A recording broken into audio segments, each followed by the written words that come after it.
দখলদার বাহিনী ইরান এবং নিরীহ ফিলিস্তিনিদের মাঝে ভয়াবহ যুদ্ধ চলছে। আর এই মুহূর্তে আমাদের হাতে এসেছে যুদ্ধের সবথেকে তাজা আপডেট সংবাদ। প্রথমেই জানাবো, মুহুর্মুহুর হামলার ভয়ে লুকালো লক্ষাধিক ইসরায়েলি। ইয়েমেনের হুতি বিদ্রোহী গোষ্ঠী আনসারুল্লাহ ইসরায়েলের বেন গুরিয়ন আন্তর্জাতিক বিমানবন্দরে দুটি ব্যালিস্টিক ক্ষেপণাস্ত্র হামলা চালিয়েছে। আজ এই হামলা সংঘটিত হয়। এর আগে বিমানবন্দর লক্ষ্য করে একটি ড্রোন হামলার কথাও জানিয়েছে হুতি বিদ্রোহীরা। সেই হামলার ভয়ে ইসরায়েলের আন্তর্জাতিক বিমানবন্দর বন্ধ হয়ে গেছে। পুরো ইসরায়েলের সঙ্গে বিশ্বের যোগাযোগ বিচ্ছিন্ন করে দিয়েছে হুতি যোদ্ধারা। এতে লক্ষ লক্ষ ইহুদিবাদীরা বাংকারে পালাতে বাধ্য হচ্ছে। এরপর জানাবো, মধ্যপ্রাচ্যে মার্কিন আধিপত্য আর চলবে না বললেন খামেনি। মধ্যপ্রাচ্যে মার্কিন আধিপত্য আর চলবে না এমনই হুঁশিয়ারি উচ্চারণ করেছেন ইরানের সর্বোচ্চ ধর্মীয় নেতা আয়াতুল্লাহ আলী খামেনি। তিনি স্পষ্ট করে বলেছেন, যুক্তরাষ্ট্রকে অবশ্যই এই অঞ্চল ছেড়ে যেতে হবে। এদিকে বুনিয়ান মারসুস অপারেশনের বিস্তারিত প্রতিবেদন প্রকাশ করল পাকিস্তান। অপারেশন বুনিয়ান মারসুসের সফলতা তুলে ধরে একটি বিস্তারিত প্রতিবেদন প্রকাশ করেছে পাকিস্তানের সরকার। প্রতিবেদনে ভারতের বিরুদ্ধে অপ্রতিরোধ্য প্রমাণ উপস্থাপন করা হয়েছে। বিষয় গুরুত্বপূর্ণ সংবাদ থাকবে, সঙ্গেই থাকুন। এদিকে যুদ্ধবিরতি নিয়ে ভারতীয় সেনাবাহিনীর গুরুত্বপূর্ণ ঘোষণা। কাশ্মীরে পেহেলগামে সন্ত্রাসী হামলার পর ভারত ও পাকিস্তানের পরিস্থিতি বেশ উত্তেজনাপূর্ণ হয়ে উঠেছে। এরই মধ্যে দুই দেশের মধ্যে তীব্র লড়াই শুরু হয়েছে এবং উভয় পক্ষ পাল্টাপাল্টি হামলা করে আন্তর্জাতিক মহলে উদ্বেগ বাড়ানোর কারণে মার্কিন হস্তক্ষেপে অবশেষে দুই পারমাণবিক শক্তিধর প্রতিবেশী দেশ যুদ্ধবিরতিতে পৌঁছেছে।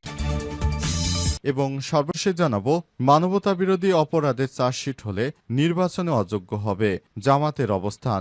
মানবতাবিরোধী অপরাধের কোনো মামলায় অভিযুক্ত হলে সেই ব্যক্তি নির্বাচনে অংশগ্রহণ করতে পারবে না। এ বিষয়ে জাতীয় ঐক্যমত্য কমিশনের সঙ্গে একমত হয়েছে বাংলাদেশ জামাত ইসলাম। জামাতের পক্ষ থেকে বলা হয়েছে, যদি মানবতা বিরোধী অপরাধের সঙ্গে কেউ যুক্ত থাকে তাহলে সে নির্বাচন করতে পারবে না। প্রিয় দর্শক, এতক্ষণ শুনছিলেন সংবাদ শিরোনাম, এবারে বিস্তারিত। তবে তার আগে বন্ধুরা, অনুরোধ থাকবে এই সংবাদটিতে একটি লাইক দিন। এই চ্যানেলে আপনি নতুন হয়ে থাকলে আমাদের সংবাদটি দেখতে দেখতে চ্যানেলটি সাবস্ক্রাইব করে রাখুন। কমেন্ট করে বন্ধুরা আপনার মূল্যবান মতামত জানিয়ে দিন আপনি বিশ্বের কোন দেশ থেকে বা বাংলাদেশের কোন স্থান থেকে আমাদের সংবাদটি দেখছেন এবং শুনছেন। আর বন্ধুরা, গাজা যুদ্ধে আপনি যদি নিরীহ ফিলিস্তিনিদের ভালোবেসে থাকেন, কমেন্টে ইয়েস লিখে বিশ্ববাসীকে জানিয়ে দিন। সংবাদটি আপনার সোশ্যাল মিডিয়া ফেসবুকে বন্ধুদের মাঝেও শেয়ার করে দিন। এবারে বিস্তারিত। মুহুর্মুহুর হামলার ভয়ে লুকালো লক্ষাধিক ইসরায়েলিরা। ইয়েমেনের হুতি বিদ্রোহী গোষ্ঠী আনসারুল্লাহ ইসরায়েলের বেন গুরিয়ন আন্তর্জাতিক বিমানবন্দরে দুটি ব্যালিস্টিক ক্ষেপণাস্ত্র হামলা চালিয়েছে। এতে বিমানবন্দরটি লক্ষ্যবস্তুতে পরিণত হয়। এ অবস্থায় সেখানে আবারও ড্রোন হামলা চালিয়েছে হুতিরা। হুতিদের এই হামলার ভয়ে সেখান থেকে মুহুর্মুহুর হামলার ভয়ে লক্ষ লক্ষ ইহুদিরা বাংকারের মধ্যে পালিয়েছে। এর ফলে ইসরায়েলের প্রধান আন্তর্জাতিক বিমানবন্দর বেন গুরিয়ন বিমানবন্দরে যে ধ্বংসযজ্ঞ হয়েছে অবস্থায় দখলদার ইসরায়েল থেকে কোনো বিমান চলাচল করতে পারছে না। পুরো বিমান ঘাঁটি এখন ধ্বংসের দ্বার প্রান্তে। হুতির সামরিক মুখপাত্র ইয়াহিয়া সারি জানিয়েছেন, হামলায় ব্যবহৃত হয় একটি হাইপারসনিক প্যালেস্টাইন 2 ক্ষেপণাস্ত্র এবং একটি জুলফিকার ব্যালিস্টিক ক্ষেপণাস্ত্র। তিনি একে একটি গুরুত্বপূর্ণ অপারেশন বলে জানান। এই হামলায় বিমান চলাচলে বিঘ্ন ঘটে। লক্ষাধিক ইসরায়েলি নাগরিক বোমা শেল্টারে আশ্রয় নেয়। তবে ইসরায়েলি কর্তৃপক্ষ এখনও হামলার কোনো ক্ষয়ক্ষতির বিষয়টি নিশ্চিত করেনি। এর আগে হুতিরা জানিয়েছে তারা বেন গুরিয়ন বিমানবন্দর লক্ষ্য করে ইয়াফা নামক ড্রোন পাঠিয়েছিল। হুতি দাবি করেছিল গাজায় ইসরায়েলের গণহত্যামূলক অভিযানের জবাবে তারাই হামলা চালিয়েছে। তারা মুসলিম বিশ্বকে আরও সক্রিয় হওয়ার আহ্বান জানায়। একই সঙ্গে আন্তর্জাতিক সম্প্রদায় তাদের নিরাপত্তাকে মানবিক বিপর্যয়ের পরোক্ষ উক্তি বলে দাবি করেছে হুতি যোদ্ধারা। তারা বলছে, ইসরায়েলকে এখন সময় এসেছে শিক্ষা দেওয়ার জন্য। তাদেরকে শিক্ষা না দিলে তারা কখনোই ঠিক হবে না।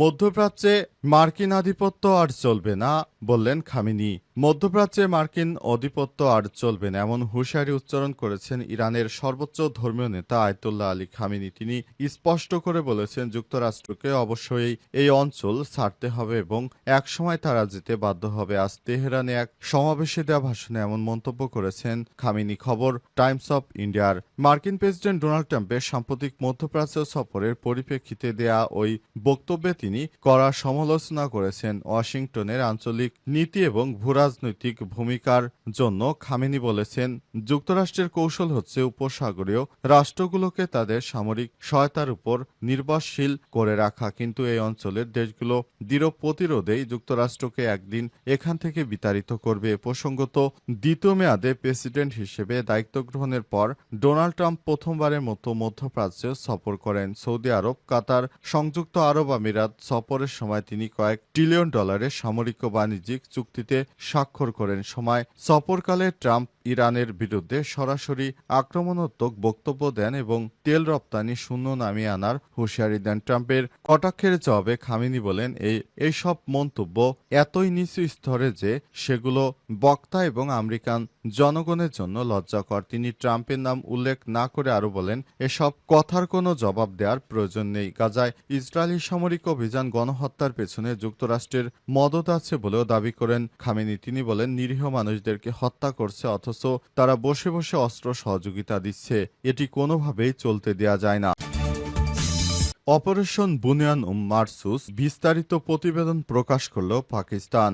অপারেশন বুনিয়ান মারসুসের সফলতা তুলে ধরে একটি বিস্তারিত প্রতিবেদন প্রকাশ করেছে পাকিস্তান সরকার। প্রতিবেদনে ভারতের বিরুদ্ধে অপ্রতিরোধ্য প্রমাণ উপস্থাপন করা হয়েছে। এই প্রতিবেদনে স্যাটেলাইট চিত্র, আন্তর্জাতিক সংবাদ মাধ্যমের রিপোর্ট এবং অন্যান্য তথ্য প্রমাণ সংযুক্ত করা হয়েছে। প্রতিবেদনে দাবি করা হয়েছে, কাশ্মীরে পেহেলগামে সংগঠিত হামলার এটি ছিল ভারতের সাজানো নাটক বা ফলস ফ্ল্যাগ অপারেশন। হামলার ঘটনার মাত্র 10 মিনিটের মধ্যেই ভারত পাকিস্তানের বিরুদ্ধে এফআইআর দায়ের করে, যা থেকে বোঝা যায় যে কোনো পূর্ণাঙ্গ তদন্ত ছাড়াই পাকিস্তানকে দোষী সাব্যস্ত করা হয়েছে। পাকিস্তান প্রস্তাব দিয়েছিল একটি যৌথ তদন্ত নিরপেক্ষ আন্তর্জাতিক তত্ত্বাবধানে পরিচালিত হোক, কিন্তু ভারত সেই প্রস্তাব প্রত্যাখ্যান করে। হামলাকে অজুহাত বানিয়ে ভারত পাকিস্তানের ভেতরে মুরিদকে বাহওয়ালপুর ও মুজাফফরাবাদে হামলা চালায়, যেখানে বহু বেসামরিক নাগরিক নিহত হয় এবং ধর্মীয়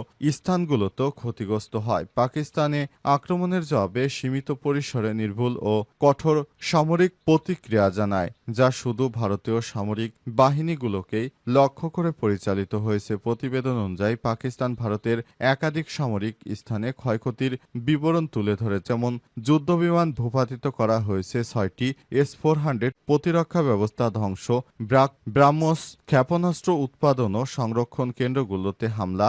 এছাড়াও দাবি করা হয়েছে, ভারতের ড্রোনের মাধ্যমে সীমান্ত অঞ্চলে সাধারণ মানুষের মধ্যে আতঙ্ক ছড়িয়েছে এবং অতীতেও বহুবার এই ধরনের মিথ্যা হামলার নাটক করা হয়েছে।